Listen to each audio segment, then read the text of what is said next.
Hello friends. Welcome to our breaking news. Russia waging war on Ukraine. 24 hours ago, the war broke out while we were on the air. Now, the second largest country in Europe, after Russia itself, is a war zone. Kyiv under curfew tonight. CNN's teams there reporting hearing heavy explosions just a few minutes ago. President Vladimir Zelensky saying Russian sabotage groups have entered the city. And this is chilling. According to our information, the enemy has marked me as target number 1. My family is target number 2.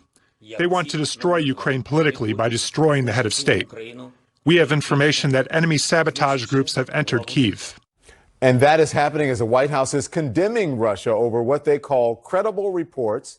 Civilian staff at Chernobyl in northern Ukraine have been taken hostage. The White House demanding their immediate release. Some 137 Ukrainian soldiers killed, 316 wounded in just the first day of war. Ukraine tonight ordering a general military mobilization and banning men 18 to 60 years old from leaving the country.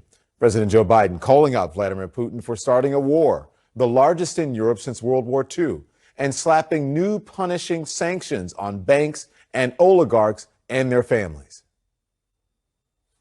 Putin is the aggressor.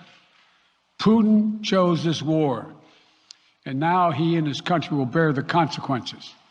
Today, I'm authorizing additional strong sanctions and new limitations on what can be exported to Russia. This is going to impose severe cost on the Russian economy, both immediately and over time. But the president wouldn't say why he's not personally sanctioning Putin so far, but he has a message for the American people. This aggression cannot go unanswered. If it did, the consequences for America would be much worse. America stands up to bullies. We stand up for freedom. This is who we are.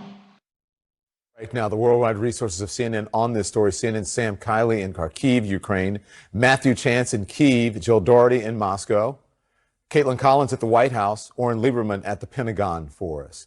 Good evening to all of you. Matthew, what's happening there tonight? You've had some new explosions, I hear. Yeah, within the past few minutes, in fact, Don, there's been a couple of explosions, pretty powerful ones. Difficult to say how far from here they were, but we could certainly hear them very, very loudly from our position here in central Kiev. I've been contacted by the Ukrainian Interior Ministry, and they're saying that Russians have started missile strikes on residential quarters of Kiev. That's what the Ukrainian Deputy Defense Minister is telling me tonight, shortly after those two missile strikes took place. I've been given some video as well. One of them, and I've spoken to the officials about this, saying that one of the missiles was shot out of the sky by Ukrainian anti-missile defense systems.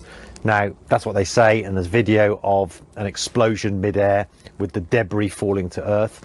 The other one of the missiles apparently struck what is being described as a residential building in Kiev. Obviously, we're trying to get verification on that, but it all comes, of course, as the city braces itself for what will be the next stage of this Russian operation, this Russian invasion of the country.